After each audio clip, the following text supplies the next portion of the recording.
네, 총리 유임의 의미와 전망 좀 더 자세하게 대담하도록 하겠습니다. 네, 이상돈 중앙대 명예교수, 김민전 경희대학교 교수, 정치부 이동우 부장과 함께합니다.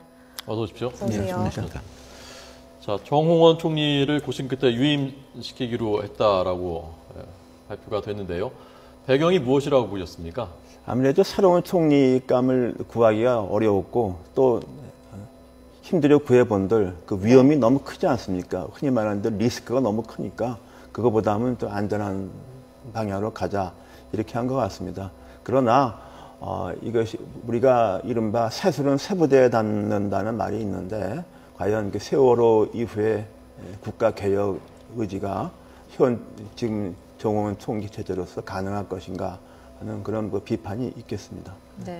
네, 사실 정홍원 총리가 사의를 표명한 것도 세월호에 대한 책임을 지겠다라고 하는 것이었고요. 사표가 수리된 것도 그에 대한 책임을 물었던 것이다 이렇게 얘기할 수 있는데요. 그러면 이제 다시 정홍원 총리가 유임된다라고 한다면 세월호에 대한 책임은 누가 지는 것인가라고 하는 질문을 다시 한번 할 수밖에 없는 것이 아닌가 하는 생각을 하게 됩니다. 사실 뭐 이렇게 사표를 수리했던 총리를 다시 유임시킨다라고 하는 것은 대단히 모양이 좋지 않은 것은 사실이고요. 그런 차원에 있어서 본다라고 하면 국정 공백이 최소화되는 것은 사실일지 몰라도 국정 난조임을 스스로 보여주고 있는 것이 아닌가 생각할 수 있습니다. 네. 자, 생각보다 저희가 예상한 것보다 조금 빠른 결정이었는데, 유임 결정이었는데 어떤 기류가 좀 보였습니까? 예, 어저께부터 이제 그런 네. 분위기가 일부 있긴 있었습니다. 그래서 네. 설마 하는 이제 그렇게 생각을 했었고요. 네. 근데 일종의 뭐 그럴 가능성도 배제할 수 없다. 뭐 그런 보고가 일부 있었습니다. 그렇지만 뭐 현실적으로 그건 조금 좀 모양새가 조금 그렇다 이런 반응이 많았었는데요. 네. 결국 어쨌든 일종의 고육지책으로 그 유임을 결정을 했습니다. 근데 거기는 현실적으로 당장 이제 730 재보선이 있기 때문에 네. 730 재보선까지 청문회가 쫙 있습니다. 현재 그 최경환 그 경제부총리 후보자를 비롯해서 9명에 대해서 있고요. 당장 이번 주 1일 날은 한민구 국방장관 후보자에 대해서 청문회가 있고요. 네. 그러다 보니까 아무래도 이제 청문회라는 건 이제 야당의 그 공격의 장 아니겠습니까? 근데 거기다 총리 후보자를 누군들 내세운들 뭐 어떤 공격의 대상이 될 수밖에 없습니다. 그런 부분을 현실적으로 봤을 때 차라리 좀 일부 뭐 비난을 받더라도 유임하는 것이 현실적으로 더 대안이 될 수 있다 이렇게 판단한 것으로 보입니다. 예, 아까 그 신현준 총리실 취재하는 기자가요. 정홍원 총리가 어제 6.25 전쟁 발발 64주년이었지 않습니까? 네. 기념식에 참석했을 때 평소와는 다른 모습을 보이기도 했다라고 아까 보도를 하던데요. 네. 어떤 모습을 보였던 거죠? 저는 뭐 구체적으로 어떤 모습은 모르겠습니다만 이 목소리 톤이라든지 네. 이런 게 최근 이제 뭐 사의 표명한 지 2달 됐지 않습니까? 네. 4월 27일 날 사의 표명하고 나서 화요일 날 국무회의를 주재를 했습니다. 예. 네. 대통령이 원래 주재할 건데 그거를 그 정홍원 국무총리가 주재를 하는 것부터 조금 좀 분위기가 조금 달라진 부분이었고요. 그리고 어제 그 6.25 관련 행사에서도 예. 상당히 좀 자신감이 있다랄까요? 톤이 평소보다는 좀 어느 정도 좀 힘이 실린 듯한 이제 그런 네. 느낌을 받았다는 겁니다. 취재 기자이기로는. 예. 네. 자, 어제 민경욱 대변인이 후임 총리 기준으로 개혁성 갖춘 인물, 또 인사청문회를 무난히 통과할 수 있는 사람으로 신중하게 찾고 있다라고 밝혔었는데, 후보군에 사실 여러분들이 물망에 올랐었는데 이런 인물을 찾기가 쉽지 않았던 모양이죠. 사실 개혁성이라는 것은 박근혜 대통령이 그 지방선거 전에 안대의 전 대법관이 이제 그만둔 다음에 말한 것이 개혁을 할 수 있고 국민이 원하는 총리였거든요. 네. 근데 사실은 이제 문창극 전 중앙일보 주필을 지명했을 때 많은 사람들이 그 카테고리에 많은 사람이 아니다고 봤어요. 근데 결국은 또 다른 이유 때문에 그 낙마했기 때문에 그래서 사실 이제는 이 정부가 뭐 개혁 그래도 이제는 개혁을 거의 할 수가 없는 게 아니냐 하는 그런 생각이 듭니다. 사실 개혁이라는 것은 집권 초기에 해야 되는데 이렇게 되면은 지금 이미 상당히 뭐 흔히 말하는 레임덕 같은 현상이 확실하게 왔지 않습니까요? 그래서 이제 총리 문제가 아니라 이 정권이 이제 좀 이 집권 후반기를 추스를 것 같으면은 뭐 이 정도 지금 총리 유임은 좀 잠정적인 거라고 보고 뭔가 좀 근본적으로 쇄신하지 않으면은 남은 임기 동안에 뭐를 할 수 있을까 그런 생각이 듭니다. 근본적인 쇄신이라는 것은 어떤 것을 해야 된다고 그러니까 보시는 지금 건가요? 총리가 이제 당분간은 가겠지만은 좀 이 시대에서 진정으로 필요한 개혁, 예를 들면 공공 분야 개혁이랄까 정부의 근본적인 쇄신 같은 거 그런 것을 하려면 일단은 그걸 할 수 있는 사람을 내세우지 않습니까요? 그래서 뭐 시원 총리나 또 부총리 지명자들에 대해서 그런 흔적을 볼 수 있느냐? 뭐 시중에서 그렇지 않지 않습니까요? 그래서 저는 이런 상태로 가서는 정부가 필요한 개혁을 하기는 힘들지 않겠나 이렇게 봅니다. 네, 김민정 교수님. 네, 뭐 앞에서 민경욱 대변인이 말했던 그 기준이 사실 뭐 이번 정호원 총리에게 부합하느냐라고 얘기한다면 그동안에 정호원 총리가 무난하게 해왔는지는 모르겠지만 그것이 개혁성이 있다 이렇게 얘기하기는 어렵지 않겠는가 이런 얘기를 할 수가 있을 것이고요. 정말 그런 인물이 여권에 없느냐 저는 그렇지는 않을 것이라고 생각합니다. 본인 스스로도 청문회에서 아무런 문제가 없다라고 주장하는 분들도 정치인 가운데 있는 것도 사실이고요. 뿐만 아니라 지금 사실 어떻게 보면 박근혜 정부가 출범하는 그 계기가 된 비대위원회만 해도 상당히 좋은 분들이 많이 들어갔던 것이 사실이고요. 그 때문에 어떻게 보면 새누리당이 총선에서도 이기고 또 대선에서도 이겼다 이렇게 얘기할 수 있는데요. 여론에서 봐서 상당히 좋은 분이다, 개혁성이 있다, 도덕성이 있다라고 하는 분들은 왜 집권 이후에는 다 배제가 되고 있는지 혹은 또 그동안의 친박이라고 얘기했던 분들 가운데에서도 상당히 상식적이고 개혁적인 성향의 인물들은 그동안에 굉장히 대부분 다 배제되어 왔습니다. 이런 가운데에서 저는 인물이 없다라고 하는 말이 과연 타당하냐라는 얘기를 할 수가 있을 것이고요. 결국 정말 국정을 잘 이끌겠다라고 하는 차원보다는 소수의 권력의 핵심에 있는 분들이 본인들의 권력을 유지하는 데 오히려 더 관심이 있는 것이 아니냐라고 하는 그런 비평을 내놓을 수밖에 없지 않는 상황이냐 이렇게 얘기할 수 있을 것 같습니다. 네. 뿐만 아니라 한 가지 더 얘기하고 싶은 것은 사실 이 정부가 출범한 지 이제 2년이 다 돼가고 있는데요. 1년 반쯤 됐죠. 그런데 사실 이 정부 박근혜 정부 표에 새로운 정책이라고 하는 게 과연 있었느냐라는 얘기를 할 수가 있을 것입니다. 역대 정부를 보면 그 정부마다 그 이전에 해오지 못했던 어떤 한 단계 대한민국을 발전시키기 위한 여러 가지 정책들을 내놓았던 것이 사실인데 박근혜 정부에 와서는 지금까지 하나도 없었다 이렇게 해도 과언이 아닐 것이고요.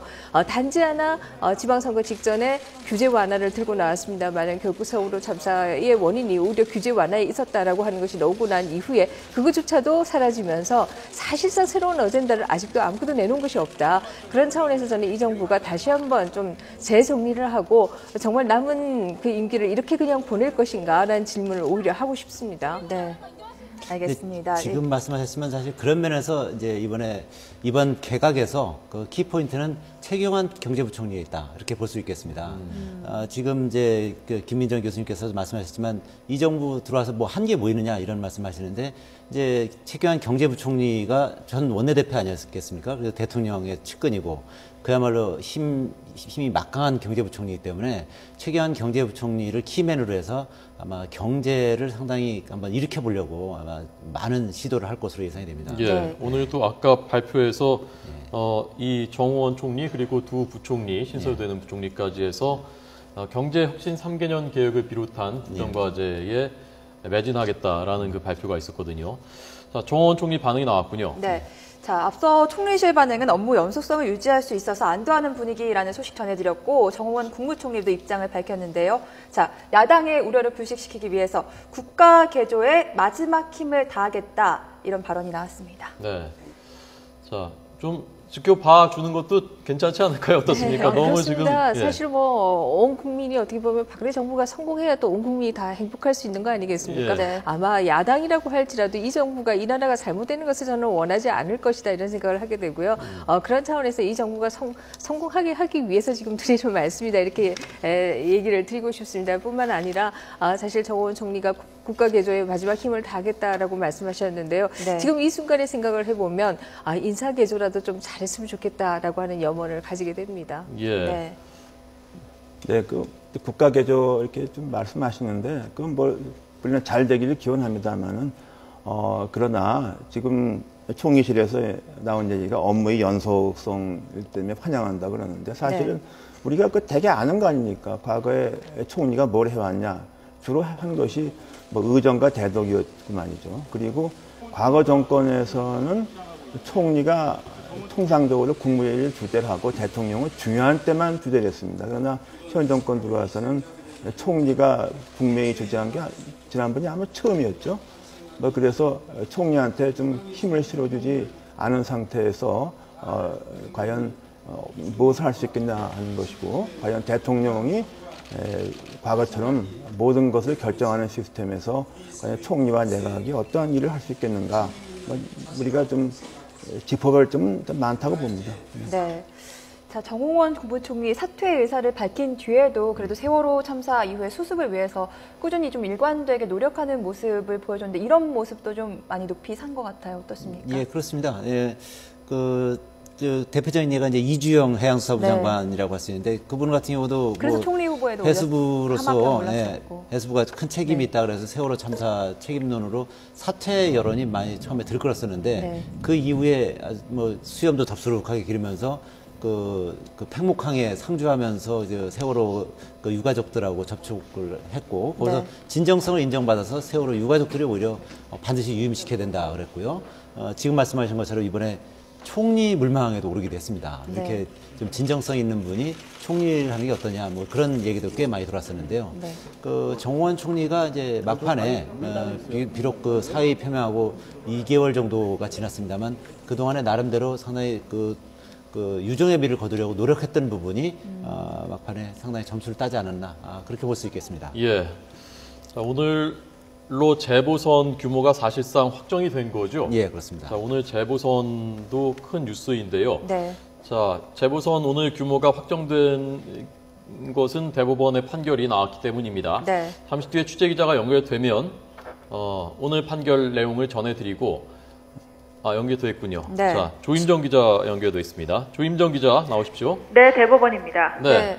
먼저 새누리당 정두원 의원에 대한 선고 결과부터 다시 한번 정리를 해주시죠. 네, 저축은행에서 불법 정치자금을 받은 혐의로 재판에 넘겨진 새누리당 정두원 의원 사건이 고등법원으로 돌아갔습니다. 대법원은 정치자금법 위반 혐의 등으로 기소된 새누리당 정두원 의원에 대한 상고심에서 징역 10개월을 선고한 원심을 파기하고 무죄 취지로 사건을 서울 고등법원으로 돌려보냈습니다. 법원은 정 의원이 임석 솔로몬저축은행 회장에게 불법 정치자금을 받은 혐의를 유죄로 인정한 원심 판결을 받아들이지 않았습니다. 재판부는 돈을 준 임 회장의 일부 진술에 대한 신빙성을 인정하기 어렵다고 봤습니다. 이에 따라 정 의원은 당분간 의원직을 유지하게 됐고, 유지 여부는 파기환송심 결과에 따라 갈리게 될 전망입니다. 국회의원은 공직선거법에 따라 벌금 100만 원 이상의 형이 확정되면 당선 무효가 됩니다. 정 의원은 지난 2012년 임석 솔로몬저축은행 회장에게서 1억 4천만 원의 불법 정치자금을 받은 혐의 등으로 기소됐습니다. 1심 재판부는 지난해 정 의원에게 징역 1년과 추징금 1억 4천만 원을 선고하고 법정 구속했습니다. 정 의원은 이후 항소심에서 징역 10개월로 감형받아 지난해 11월 만기 출소한 뒤 의정활동을 재개했습니다. 이와 관련해 대법원은 이상득 전 의원에게 유죄를 인정하고 1년 2개월의 선고를 확정했습니다. 이 전 의원은 구속 기소되면서 수감됐고 1년 2개월의 형기를 채우고 이미 구치소에서 나온 상태입니다. 네. 자, 새누리당 성완종 의원은 당선 무효에 해당하는 형이 확정됐다면서요? 네, 그렇습니다. 대법원은 오늘 성완종 의원에 대한 상고심에서 벌금 500만 원을 선고한 원심을 확정 판결했습니다. 이에 따라 성 의원은 의원직을 상실했습니다. 성 의원은 지난 2012년 4월 총선을 앞두고 선거사무소 관계자들과 공모해 지역 주민들에게 무료 공연을 여는 등 기부행위를 한 혐의 등으로 기소됐습니다. 1심에서는 징역 8개월에 집행유예 2년을 선고받았고 항소심에서는 벌금 500만 원으로 감경됐는데요. 대법원이 원심을 그대로 확정하면서 의원직을 상실하게 됐습니다. 국회의원은 선거법과 정치자금법을 위반해 벌금 100만 원 이상의 형이 확정되면 의원직을 상실하게 됩니다.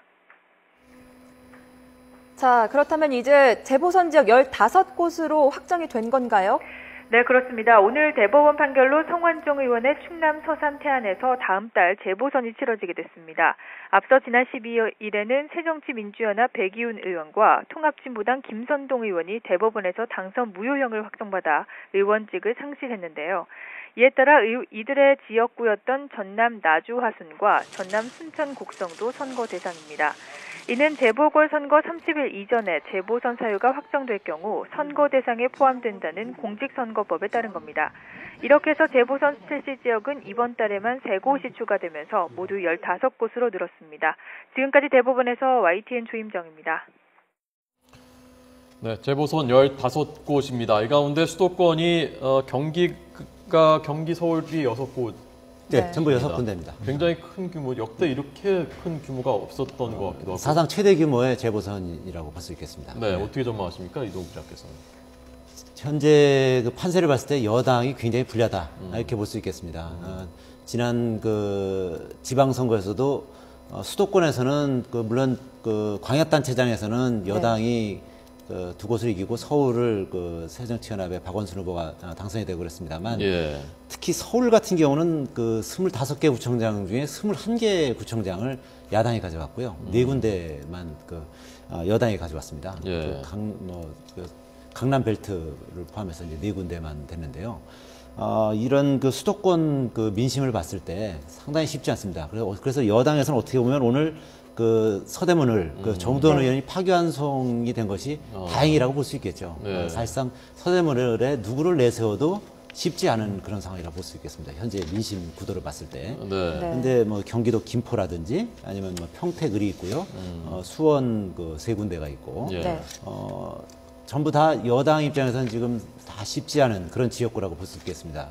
야당에서는 아무래도 주로 그 거물들 위주로 그리고 뉴페이스라 하더라도 상당히 좀 그 지명도가 있는 뭐 금태섭 대변이라든지 이런 분들은 아마 공천할 것으로 예상이 되는데요. 네. 전반적으로 수도권에서는 상당히 그 여당이 고전할 가능성이 높고요. 그리고 지금 새누리당이 그나마 안심할 수 있는 데는 한 2군데 정도인데, 그 울산 남을하고 네. 해운대 기장갑, 그 각각 그 김기현 울산시장 당선자하고 이해운. 서병수 네. 부산시장 당선자가 이제 국회의원 했던 곳인데요. 네. 근데 그나마도 해운대 기장각 같은 경우는 오거돈 후보가 만약에 나올 경우에는 네. 여당 입장에서는 상당히 어려워질 수 있습니다. 거기 나온답니까? 현재는 아직 입장을 밝히지 않고 있는데 네. 그럴 가능성 배제할 수 없습니다. 예. 네. 영남은 보니까 2곳이고요. 예. 호남이 4곳, 충청이 3곳, 예. 수도권이 6곳 이렇게 됩니다. 예. 두 분은 어떻게 전망하십니까? 네, 뭐 지금 말씀하신 것처럼 그냥 구도로 본다라고 하면 야권에게 유리한 것이 사실이겠죠. 지역적으로 봐서 수도권에 의석이 집중되어 있고, 그다음에 충청, 호남에 많은 것에 비해서 영남에는 2석밖에 없기 때문에 야권에 유리한 것은 사실입니다만은, 그러나 일반적으로 유리하다라고 생각하면 또 좋지 않은 후보를 공천할 가능성도 사실 있습니다. 이렇기 때문에 네. 결국 선거라고 하는 것이 구도도 중요하지만 인물도 중요하기 때문에 결국 어떤 인물을 공천하느냐가 중요하고요.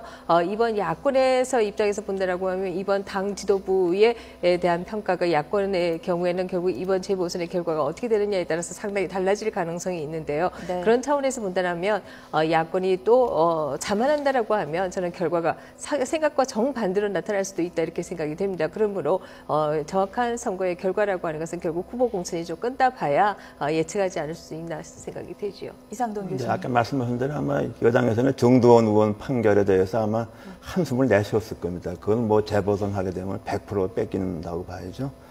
그거 외에도 수도권은 아무래도 좀 여당한테 좀 힘들다고 봅니다. 그러나 여당에서도 좀 이 기회에 좀 좋은 사람을 내면은 뭐 충청 같은 데서는 또 선전을 할 수 있지 않을까 저는 그렇게 기대하고 있습니다. 네. 예, 알겠습니다. 오늘 정홍원 총리 유임 그리고 재보궐선거에 대해서 3분 말씀드렸습니다. 고맙습니다. 고맙습니다.